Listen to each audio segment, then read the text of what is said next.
Welcome to the Skeptic's Guide to Investing with Steve Davenport and Clem Miller. Every 2 weeks, Steve and Clem bring you brief investment insights you may not find anywhere else. We hope you enjoy today's episode. Here are Steve and Clem.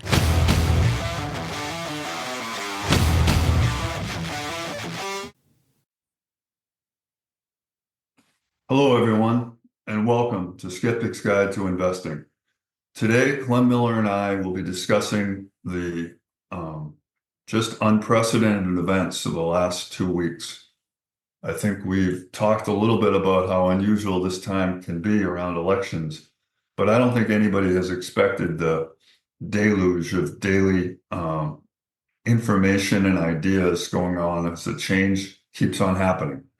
So in particular, Kamala Harris has been appointed or anointed by Biden in terms of how he thinks that he should step down based on his health now, even though he told everyone, this is not what I'm going to do. He broke down this weekend in his home in Delaware with his COVID cough, and he was all alone. And I think that he saw data from some of his closest advisors that told him there was no path to victory.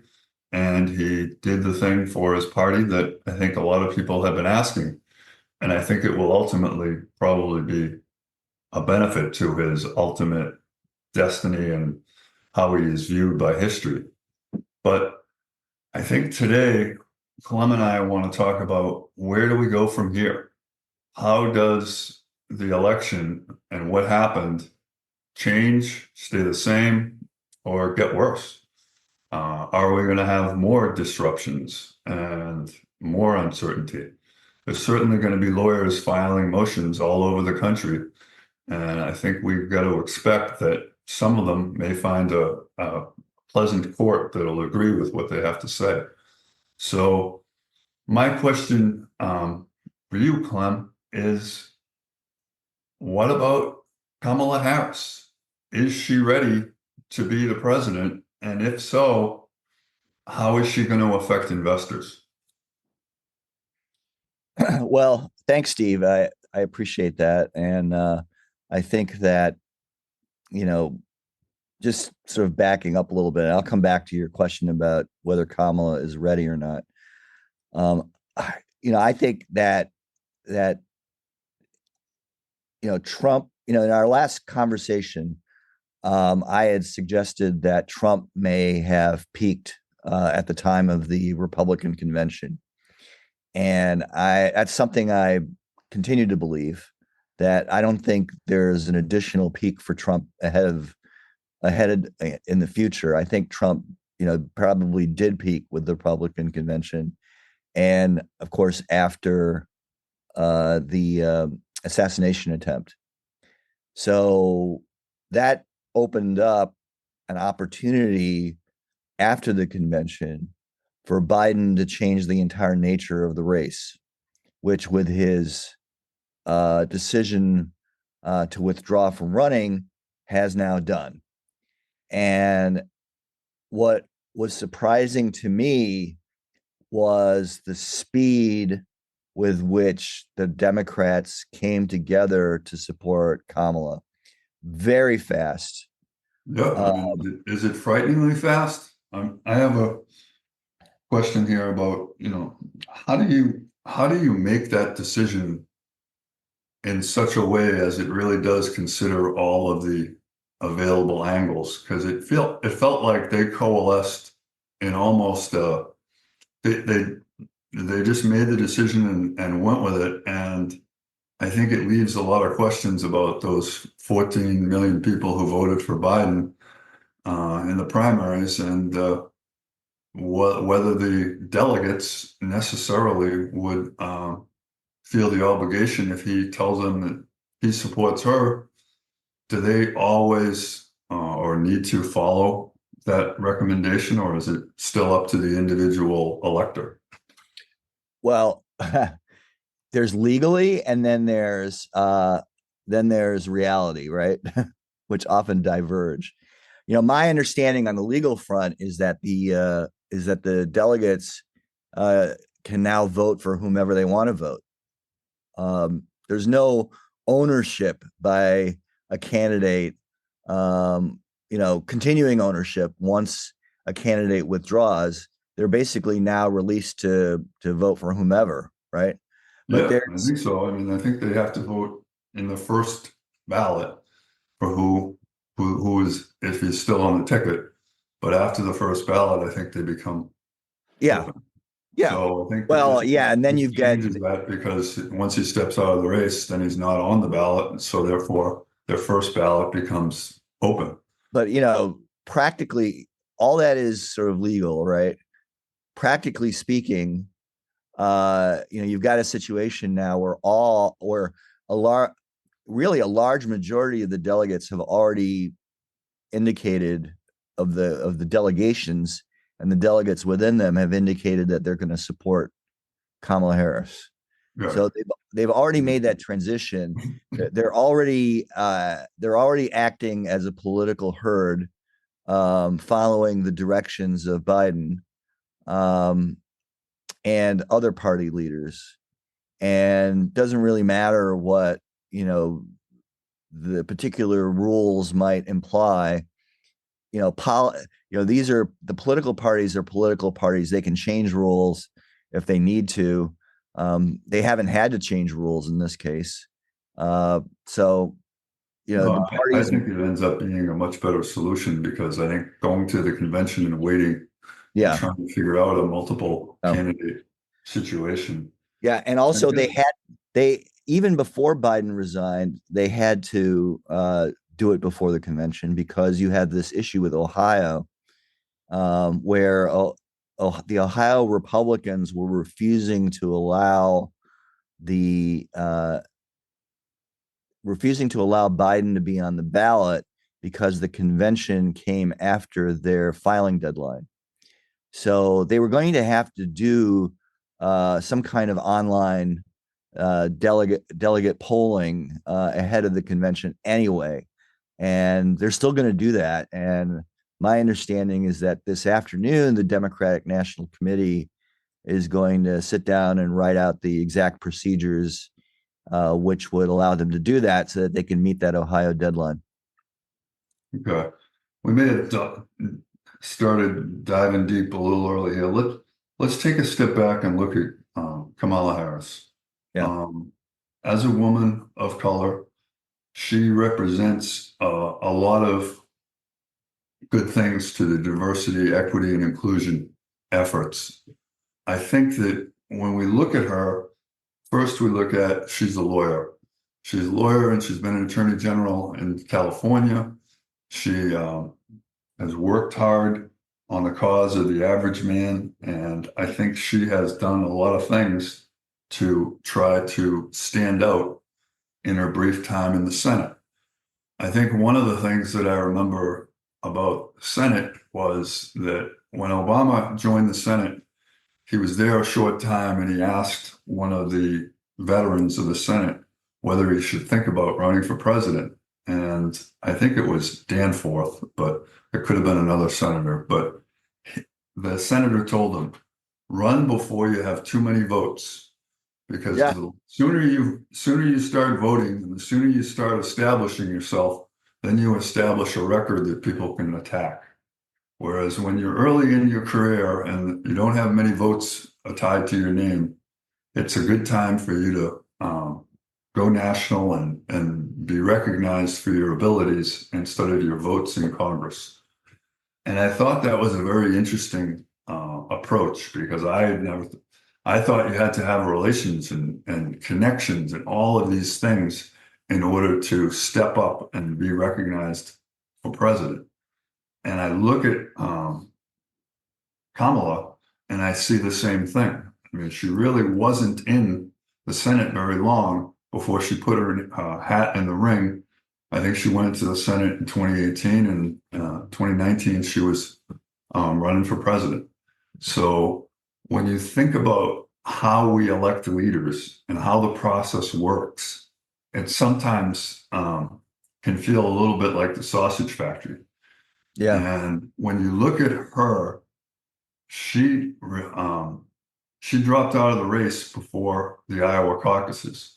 So her campaign was not successful and was not very, there were a lot of questions about her style and her manner with her campaign staff.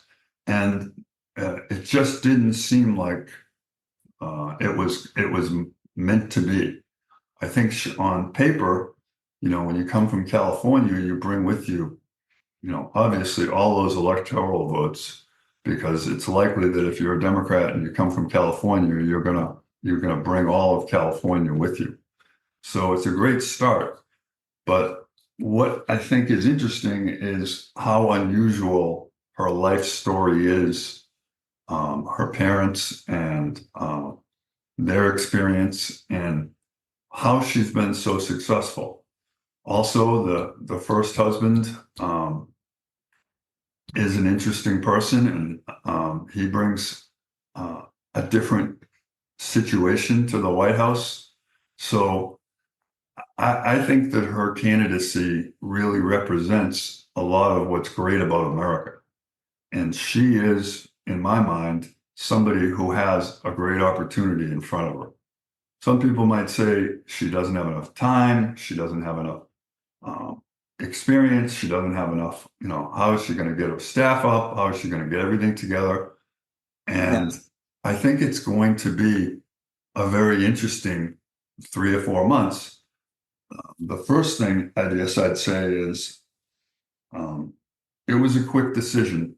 It was a quick decision because we only have so much time. It was a quick decision because it was clear that she would be able to use the money that Biden has raised on the Biden-Harris ticket. So that's 100 million reasons for people to feel, like she has a good head start. Her first day of fundraising, when she had already, started this week, was the first, I think, $100 million day that any candidate has ever had. So there's money out there that was waiting for a place to go, and she's provided that place. And now I think it's clear. I can't decide whether we are for her because of her characteristics, or we're for her because of the fear of chaos of the alternative. And I think that this is as much an election about coalescing against Trump as it is coalescing for Harris. I think that as we go forward and get to know her, it should change and become more about Harris and not about trying to defeat Trump, because we know that Trump can defeat himself at times. So when I look at this race, I think that we need to stop and take a breath and really look at her and say, what is it about her that I find exciting, interesting, and giving the U.S. A better position in the world going forward? And I think the most ironic thing about this is last week, all we could talk about is age. And age of Biden was the, talk of the day. We're supposed to be a society that doesn't have a bias against ageism, but let's just put that to the side. Now I'm seeing more and more people coming out telling me that Trump is too old. And so, well, Biden might have been too old a week ago. That's no longer an issue. That issue has been solved. Now Trump's age at 77. And it reminds me of Nikki Haley, who was, at the convention touting Trump. And previously she said we should have an age requirement of 75. I mean, you and I both know that as we move up in experience, it's harder and harder to get things done. How do you now feel about age, Clem? Is age a problem? We'll be right back.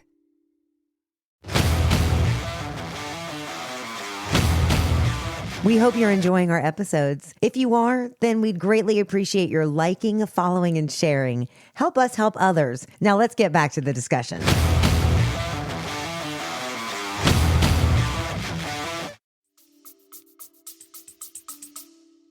I don't think age is I think being too young is a problem sometimes. I Okay. so, but I don't think Harris is anywhere near young enough. She's 59, which for many young people might even be verging on old. So, but she has an appeal to the younger folks, and I think she's going to be able to exploit that in dealing with Trump. It's not just that Trump is older. It's that Trump is crazier. That's the I issue. know, but there is as Now you the and I two may be know, that those two things there can be some causation there, can't there? right. There can be, but I think this kind of craziness has been, I think, has always been there with Trump, and I think it was actually appealing to a lot of people who like a daily dose of humor in their lives. Um, so his craziness, sort of appealed to a certain group who like that kind of craziness. But I think with this election, a lot of people are going to look at Trump and say, he's the past. He had his chance. He made a lot of mistakes. And Harris is the future. She's not bad. I mean, even the Republicans, a lot of normal Republicans are going to say she's not bad, and so they might switch over to her, possibly, right, or just not vote for Trump. I, Yeah. I think I think a couple of things. One is that there have been indications that CEOs have. I mean, there's this professor, I believe at Harvard, maybe it's somewhere else, MIT, who studies the behavior of CEOs. And this professor came out and said that he did a quick survey and found out that CEOs prefer Harris well over Trump because Harris doesn't believe in the big tariff issues that Trump believes in, and also Harris offers a sort of a framework of political stability and business stability that Trump does not offer. Also, I would say that Trump was trying to appeal to Silicon Valley, especially through his hiring of JD Vance, a point that you made in our last call, Steve. And of course, Harris has those connections to Silicon Valley. She's got connections there. So I think that sort of outweighs what JD Vance brings to the table. So I think that Harris has a very good shot of beating Trump. I think how much depends to some degree on who she picks as her vice presidential candidate. Yeah, that's where I was going to go next. Yeah. I think the VP will matter. I think this is a Yeah. close election, and I think everything is going to matter. I think the introduction is important. I think people are hard to get a hold of. I used to say the election doesn't start till after Labor Day because people during the summer disconnect. And a lot of people are not really paying attention until they really find out who's involved, what's their main issues, and how do they benefit me. And so, I mean, I think that the VP pick could really make a big difference to her. It's kind of confusing though. When I look at it, we've got Shapiro, the governor of Pennsylvania. We've got Newsom, governor of California. We've got a retiring governor, Cooper, from North Carolina. Gretchen Whitmer from Michigan, and a few others. I look at this kind of collection and say, I kind of think that, a Cooper or a Shapiro coming from a battleground state would really help because I think they would probably bring that state with them. And I think that at this point, Biden is somewhere between 3 and 7% behind in most of these battleground states. I think they're going to tighten, and if you could turn one or two of them, all of a sudden that puts Trump on the defensive in those areas and means that he has to spend more money in those. So I kind of think about this in terms of, do you want the biggest name in California, which would be Gavin Newsom, or is he kind of neutralized because of the fact that Kamala comes from California already and has all the, a lot of the same connections. They worked, when she was in San Francisco, he was mayor of San Francisco. So I don't think that Newsom really wants to be in this fight. I think he'd look at it and say, there's too much of a chance to lose here, and I'm the second on the ticket. It used to be that people said, I want to run second on the ticket once before I run for the president, because then I go around and shake all the hands and get all the connections in every state that my number one has. And I think of her and him being just too much California.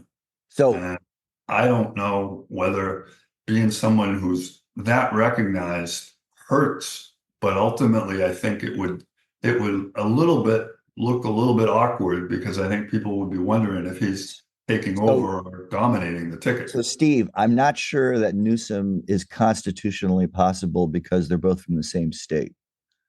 I heard that, but I also wondered if it was one of these rules like the voting in the at the convention, that somebody can go in and change the rules if they're.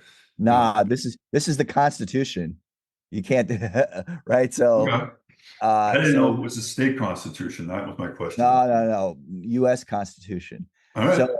So I think we can, but there might be some kind of technicality where maybe one of them has changed their registration, or I don't know, something like that. She has been living in Washington the last 4 years, so yeah. So maybe that allows it, but I just think Newsom and Newsom's path. I mean, he just looks like a guy who's been running for president for about 10 years. I just think we got to get this guy into the ring so we can get him out of the ring.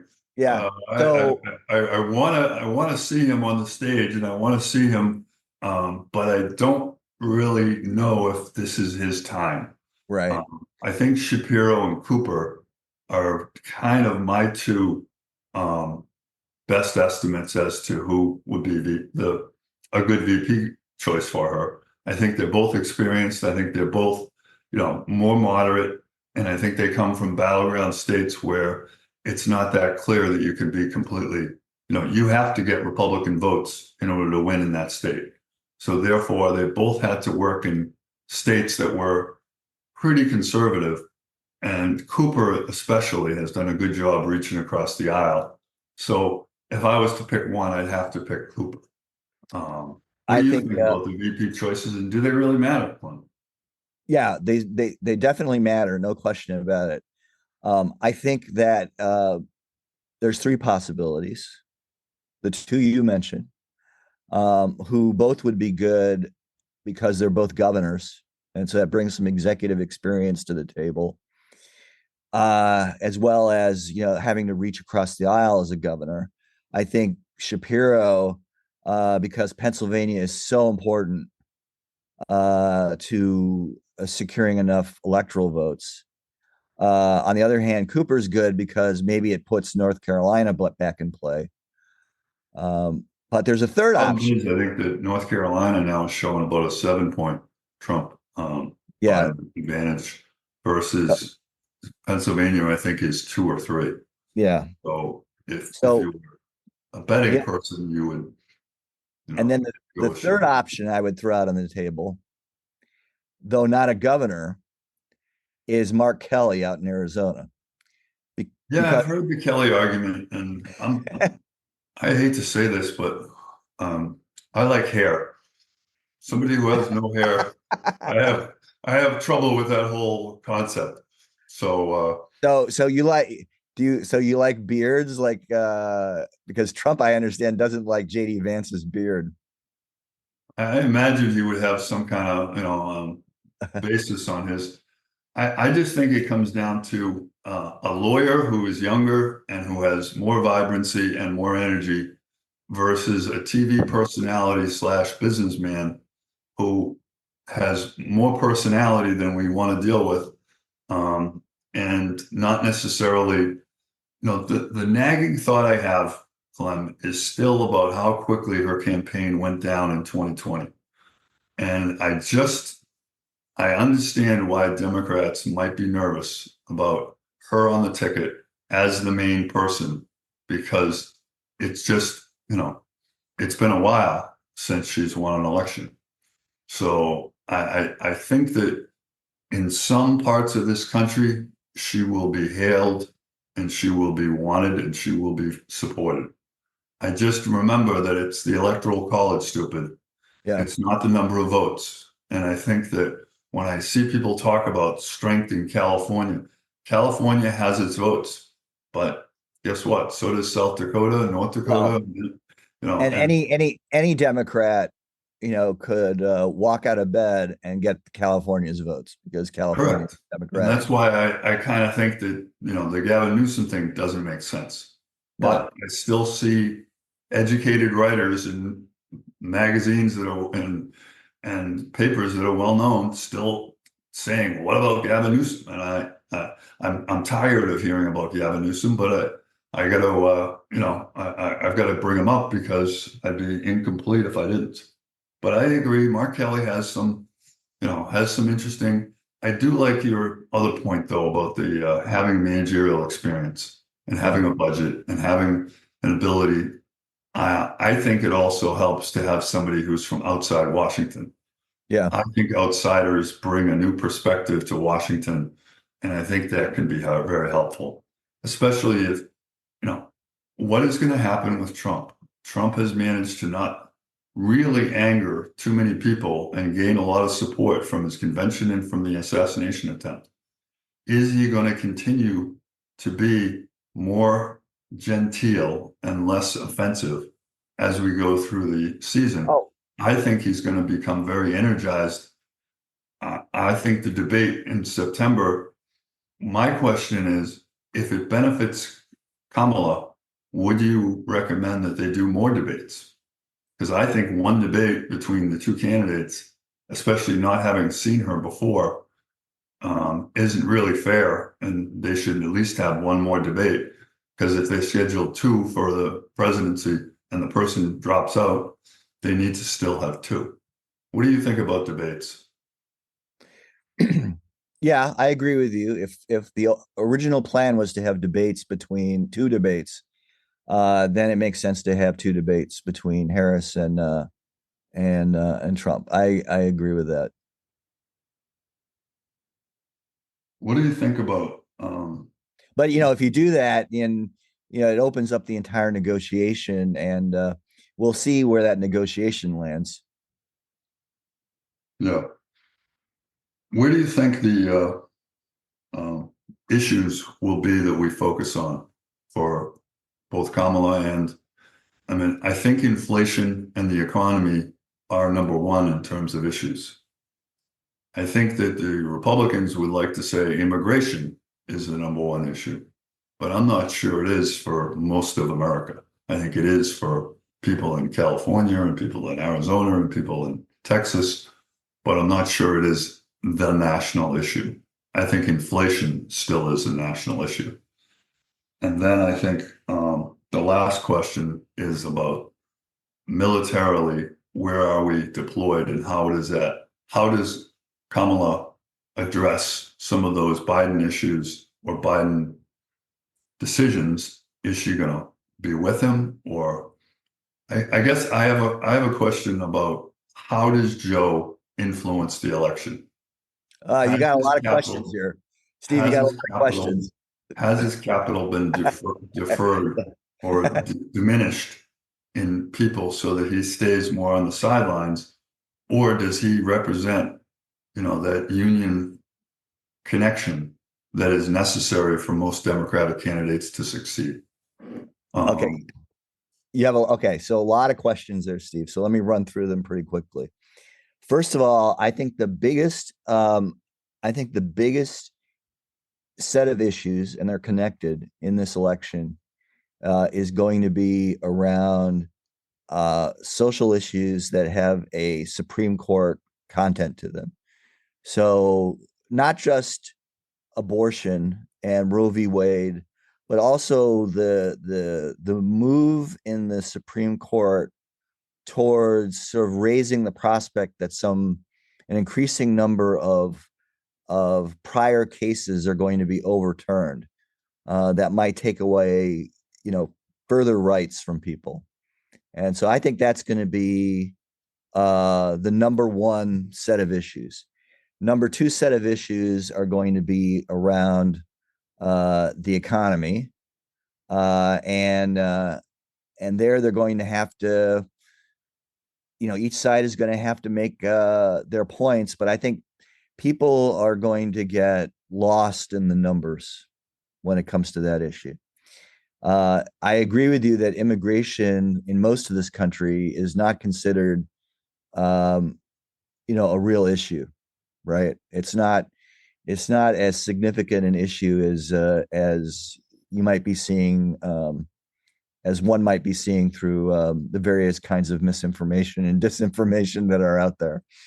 So I do think it's the social issues that are the most important. Now, you meant then the second question you asked was about the military aspects, and I think I'm not sure whether you're referring to any potential of military moves before the election and inauguration, or whether you were talking about military policy. But I think on military policy, I don't see any change that Harris is going to bring to Biden's policies. I think there's going to be absolute continuity. I think she doesn't challenge NATO in the same way that Trump would challenge NATO. I think that the Ukraine policy will not be amended under Harris. I think Harris might be a little tougher on the Israeli-Palestinian situation than maybe. Yeah, that's what I was going to say, is that, her husband being Jewish, Yeah, is that, and it just as Trump's son-in-law, Jared Kushner, became involved in the Middle East.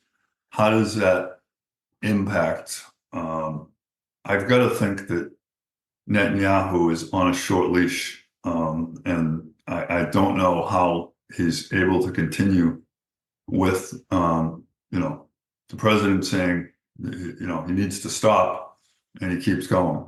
And so I don't know if she will be able to further, move this along so that it, we have a slightly different point of view. But yeah, Netanyahu is a problem for the Israeli people, right?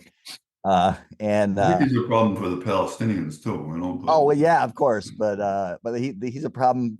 It's not a black and white thing. I mean, he's a real problem for Israeli security, and you could see that on October 7th, where he did not adequately defend the Israeli people against Hamas, and he hasn't suffered the appropriate penalty for that as yet. So, and then the last thing you were asking, there was military. I forget what the last thing was you were asking, Steve.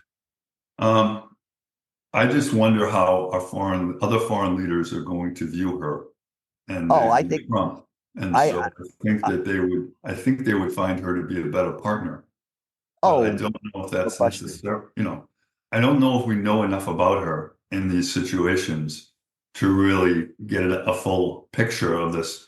I think that we've looked at her in immigration down at the border, trying to figure out how to solve that.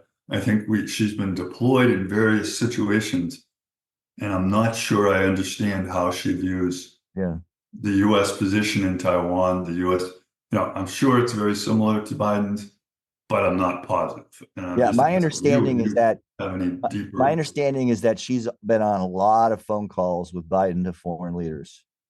So I think there's going to be continuity between Biden and Harris when it comes to our foreign relations, and I have no doubts about that. And I think that really the only characters, I really mean this, characters in the world who would view Trump as a good ally or a good partner, are, the normal rogue bunch. Yeah, I think I'm not sure how Vance enters in or does any, the hillbilly elegy doesn't really talk about, I think it talks about more protectionism for U.S. businesses and not this, because let's be honest, a lot of the jobs that have left here left because America wasn't wise enough to, realize that these other countries aren't following any environmental rules. They aren't following any labor rules. They aren't following any decency in terms of minimum wages. And that hurts the US and loses businesses. And that has hurt this, middle and lower classes of the United States. So I think that there is a part of this that has to do with what are those, again, I know you don't like me to say this, but it's the messy middle, stupid. It's those people who are on the fence and independent, Right. and they represent 30 or 40% of the country. Well, as we know, when you mentioned messy middle, it brought to my mind this theory about the median voter. And I mentioned that in our last call. And, whoever is the median voter gets to determine the outcome of the election. And I think it was up in the air who the median voter was when it was Biden versus Trump. I think right now the median voter is going to go for Harris. I think if she makes the right pick for VP and she shows that she is not a product of the California, extreme elitism, I think that, one of the things that I keep seeing is income inequality, income inequality, income inequality. And how are we going to address that? I think if she does a good job of talking to that average worker and says to them, I'm going to be a better supporter. Biden was a good supporter of you, and I'm going to be even better.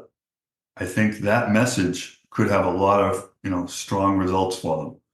Yeah. I think that Trump will characterize her and pigeonhole her as left-wing liberal, only interested in the rich and, and keeping all of these social issues, which a lot of those people in the middle don't like to make the reason for their vote, right? I think that there's a lot of people who want to be taken care of in terms of being treated fairly. And I'm not sure that, Trump is going to treat them fairly, but I think that Kamala needs to come out and show how much she cares about the middle class. Because to me, the middle is where this is going to be won. And if you look at it right now, I'd say she looks a little bit left of middle. And if she picks a VP who is more of a middle centrist, I think that will help her move to the middle in a smoother way. Yeah. I think if she doesn't move to the middle, I think it's over. Because I think that they're already behind in the polls. And I don't know if you're going to, first of all, I don't know how much attention we're going to get until after Labor Day, as I mentioned. It's hard to get people to focus. I think there will be a great deal of focus around the convention. And then I think we go to sleep for a couple of weeks. And then we wake up after Labor Day and we look at the polls and that's just how it's been in the past. This time could be completely different. If they add another debate and the debate is in August, I don't think it can be because of the convention, but maybe late August. It could be very interesting. So, Steve, what is the September-October surprise? I wouldn't be surprised if, while Biden is president, he does things that are beneficial to the election of Kamala. So I think that Joe isn't done. I think that everybody has put him, the fact that the way this was handled, Clem, I think you would agree. If you were him, you would have been a little bit offended, right? You tell everyone I've made my decision, and Pelosi keeps telling him, we have to wait until you make a decision. Yeah. Well, I made my decision. You just don't agree with it. You want me to make another decision.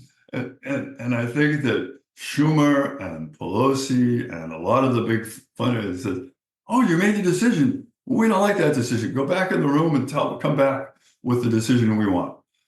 I think that Joe's legacy will be how he handles this transition and how he handles supporting her in a way that he's where he needs to be, but he's not, because I don't think she can succeed as Biden's assistant.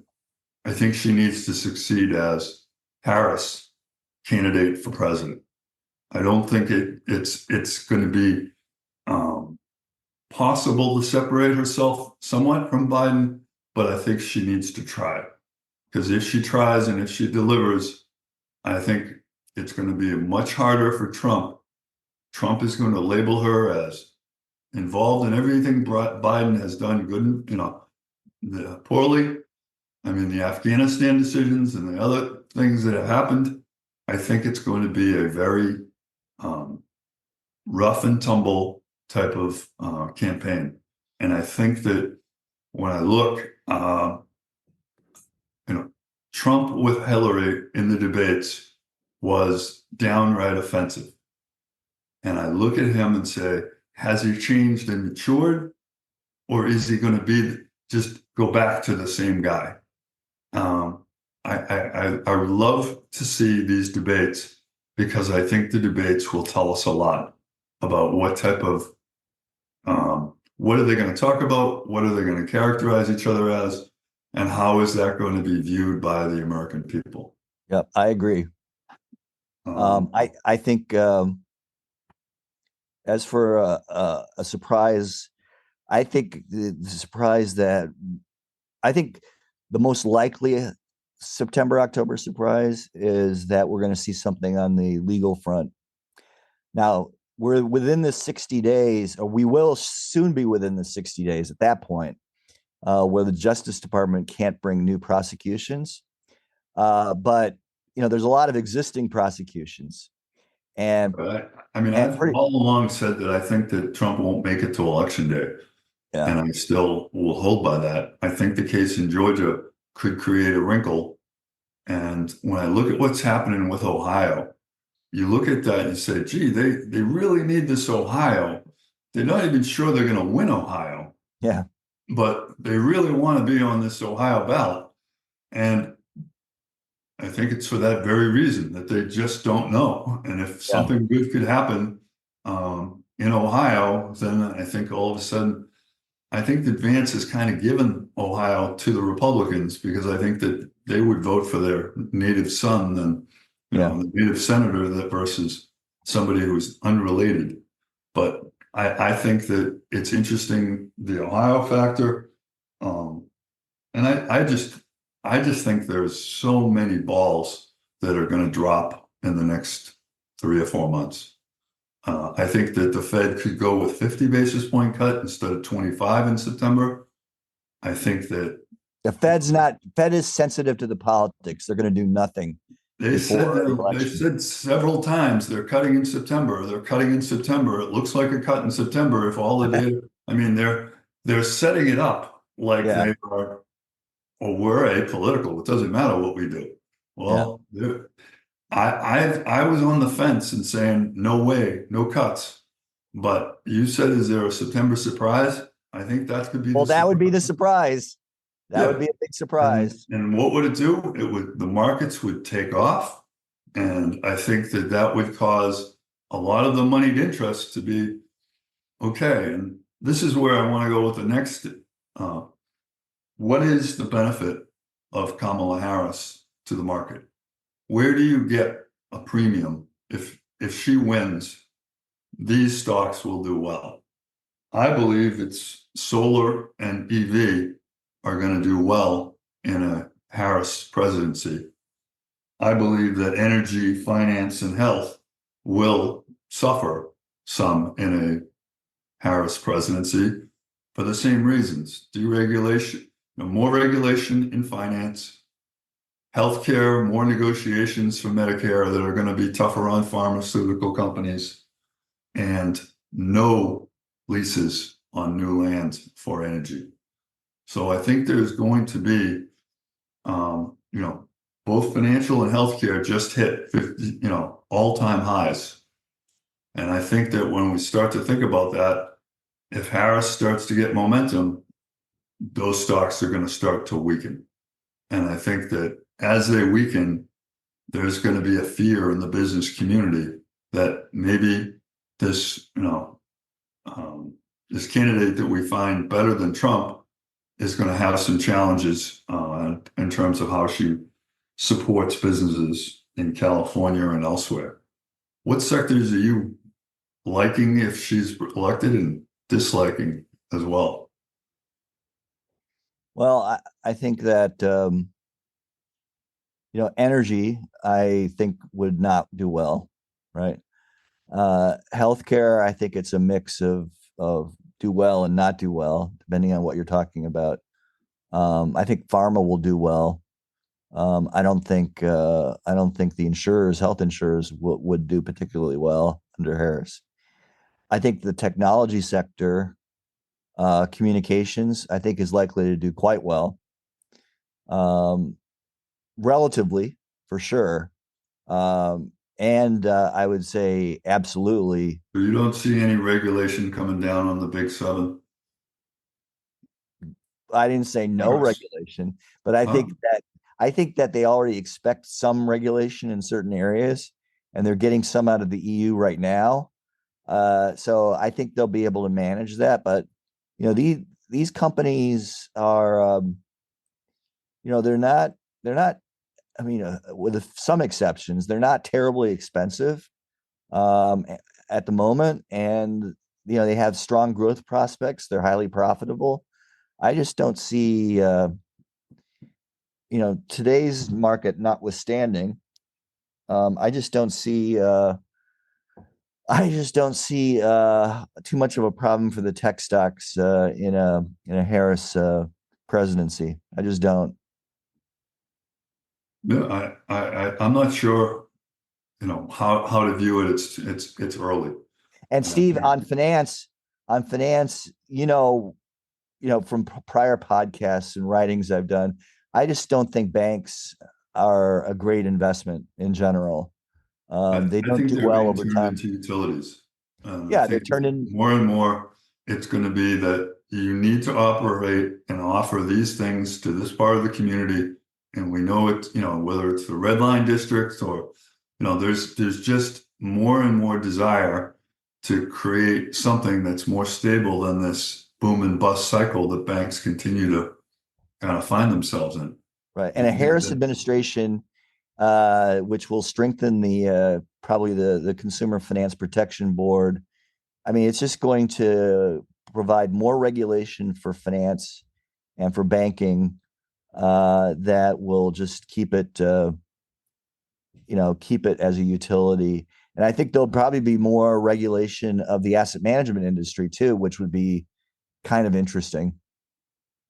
Yeah, I mean, I think we agree on energy and finance. I think we disagree on healthcare.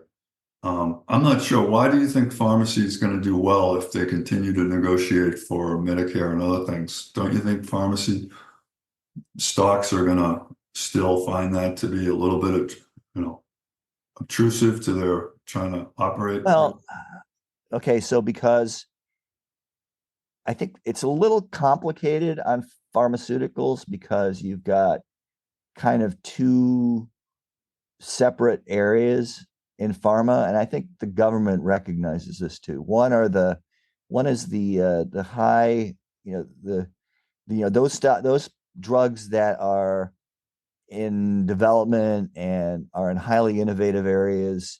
And I don't think that the government is going to do anything to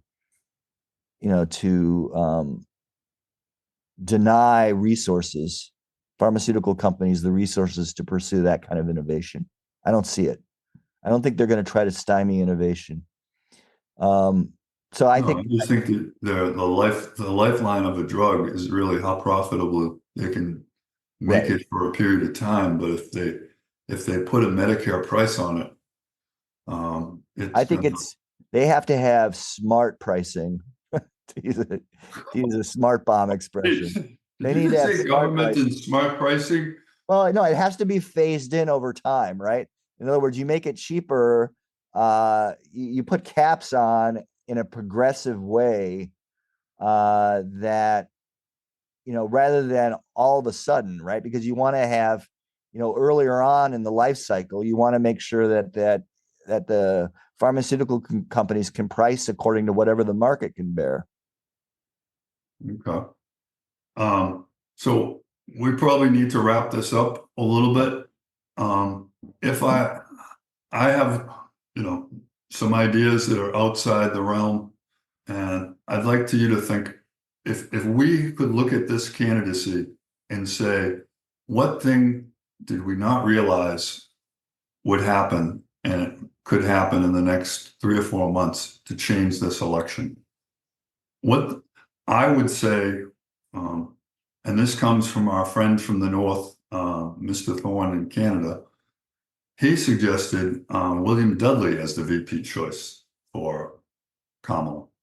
He thought that he'd bring a lot of heft and a lot of economic and a lot of knowledge, and he's been, against some of the actions of Powell and the Fed. So I think there could be a candidate that gets chosen that's not part of this, select five, and someone that we just don't know. And I think it will make for, J.D. Vance and William Dudley in a VP debate, I think would be very interesting. I think that also it will allow her to separate from the economic issues and say, this, what should have happened with McCain was McCain should have had Romney as a VP. And then all of a sudden, the whole debates would have been much different, and it would have been a much different discussion than Sarah Palin. And I think that when I look at her candidacy, I think that she would benefit from somebody with a huge economic and kind of experience in finance. Yeah. That's just because I'm a person in finance, and I think all of us are extremely valuable and insightful. But as a skeptic, I just don't know if they're going to make the right decision for VP. Yeah. And I think that an outside decision could end up, being positive or negative.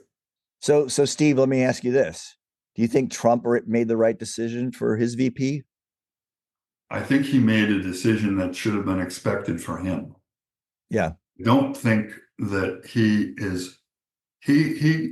seems to draw a lot of his energy from the middle of this country. When I see rallies going on in the middle states, I look at him and say, how is this much of the people so excited? Yeah. And why are they so excited? And then I look and say, he picked a VP from the middle of the country because he believes that that's, his base. His base is these working class people who have been Rust Belt and places where factories have closed down. And those are the people who are looking for a change. Yeah. And I think that J.D. Vance fits that model. Did he pick somebody that was a woman or a person of color to show that he's more widely acceptable? No. And I think that it's easy to say, well, he picked a white man, therefore he's ignorant. Because we're going to have, most likely, Kamala is going to do the same thing. Yeah. I saw a cartoon, and it showed a white wine stand, and it said, looking for another good white as VP. And I think it's, white wine has its pluses and minuses, but I'll agree. It is kind of like choosing, from a milder version of the real thing. Yeah. And the Bordeaux's and the Cabernets, that's where the real juice is. I think of, these questions about picking a white candidate as VP, I find it a little bit, simplistic. So what do you think is something that we haven't thought about that we should? I don't know. We've covered a lot of territory, Steve. I mean, again, I think the surprise could be on the legal front. Yep. And there are a number of things that could happen there. I'm not going to go through them all, but All right. Well, thanks for listening, and I appreciate everybody checking in with us. We're going to continue to offer more interesting insights on the election. And if you want us to talk about something specific, please reach out and contact us. We are going to also have a podcast on CrowdStrike. So please continue to follow, continue to subscribe, continue to download. Thank you.